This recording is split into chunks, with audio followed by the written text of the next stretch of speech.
စီသူမင်းကြီးဖွားမြင်ခြင်းတွင်နမိတ်ထူများစွာပေါ်ထွန်းခဲ့ပါတယ်စီကြီးအလိုလိုမြည်ကအုတ်ကင်သားတကားကလည်းအလိုလိုထောက်ပွင့်ခဲ့တယ်လို့ဆိုကြပါတယ်အလောင်းစီသူမွေးဖွားကစားကတော့ဘိုးတော်ကျန်စစ်မင်းကြီးကငါမြေကိုထီနန်ဆက်ခံပါတဲ့တာမိတော်မူခဲ့ပါတယ်အလောင်းစီသူမင်းကြီးဟာနိုင်ငံတနန်တလျာဖောင်တော်နဲ့ခီးထွက်ကတိုင်ခံလှည့်လည်ခဲ့ပြီးဖျားစီဒီများစွာတီထောက်ကိုးကွယ်ခဲ့ပါတယ်ဘလောက်ထိဖုံတကူကြီးတယ်လေဆိုရင်ငါပေးတော့အနော်ရထားမင်းစောတီထားမှကြားခဲ့ပါလေငါလာသည်ကိုဘသူကြောင့်မတီးမမှုကုန်သည်ဟုမိန်တော်မူရာကြောက်ရွံ့တေတောင်အသက်ဝင်ပြီးထားကြတယ်လို့ဆိုကြပါတယ်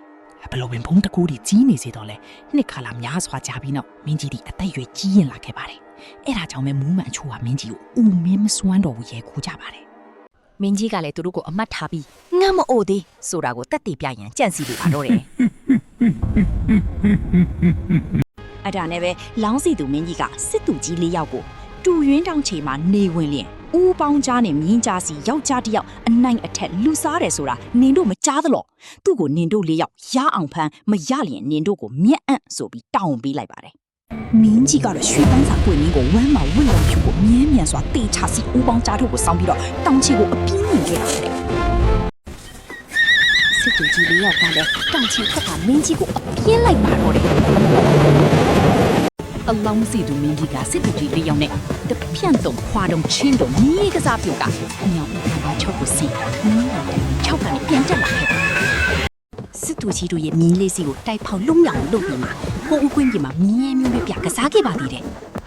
မြင်းလေးစီသားတို့ကိုရှေ့ကပေါက်တုံနောက်ကပေါက်တုံလက်ဝဲပေါက်တုံလက်ရပေါက်တုံနဲ့မြင်းကြီးအမျိုးမျိုးနှင်းပြီးမှမြို့တော်ပြန်ခဲ့ပါတယ်မနက်မိုးတောက်လို့ညီလာခရောက်တော့မင်းကြီးကဟဲအမတ်တို့မြင်းကြားစီတော့ခိုးသူကိုနင်းတို့တွေ့ဤလောလို့မေးရစစ်သူကြီးများကဘလူးဖြစ်နိုင်ပါတယ်ရှင်မင်းကြီးလူဖြစ်ခင်တော့လဲလူမီကမဟုတ်ကြီးမြတ်တော့ဖုံးတကူရှင်သားဖြစ်ရဆိုပြီးရှောက်တင်ကြပါတယ်ဟဲအမတ်တို့နင်တို့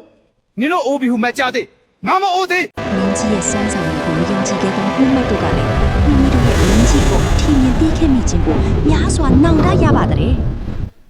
အမတ်ဘူဝါတို့ကလည်းအလွန်ကြောက်ရွံ့ခြင်းပြင်းစွာရှိကုန်တဲ့အဲတော့မှပဲမင်းကြီးညံ့ပညာနဲ့စွန်ရည်ကိုအတိမပြုတ်ကြတဲ့ကွယ်အလောင်းစီသူမင်းကြီးရဲ့ငါမအိုသေးဟူသောကြုံဝတန်သည်ယနေ့တိုင်မြမသမိုင်းတွေထိရှားစွာကြံ့ရစ်ခဲ့ပါတော့တယ်